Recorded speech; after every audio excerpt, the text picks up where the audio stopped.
ఎప్పుడైతే మనం బిజినెస్ లో ప్లాన్ వింటామో ఫస్ట్ అనుమానంతో స్టార్ట్ అవుతుంది.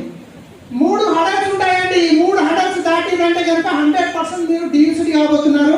ఫస్ట్ హడల్ వచ్చేసి అనుమానంతో వస్తాం. ప్లాన్ వినగానే ఇలాంటి కంపెనీలు చాలా ఉన్నాయి, ఇది ఉంటుందో పోతుందో, ఈ సఫల కంపెనీ ఎన్ని రోజులు నడుస్తుంది, మోడీ ఏం చేస్తాడో, అన్ని నెగిటివ్ థాట్స్ వస్తాయి. యూట్యూబ్ లో వెళ్ళి మీటింగ్లకు వెళ్ళి అన్ని క్లియర్ చేసుకుంటాం. అనుమానం స్టేజ్ అనేది దాటుతాం.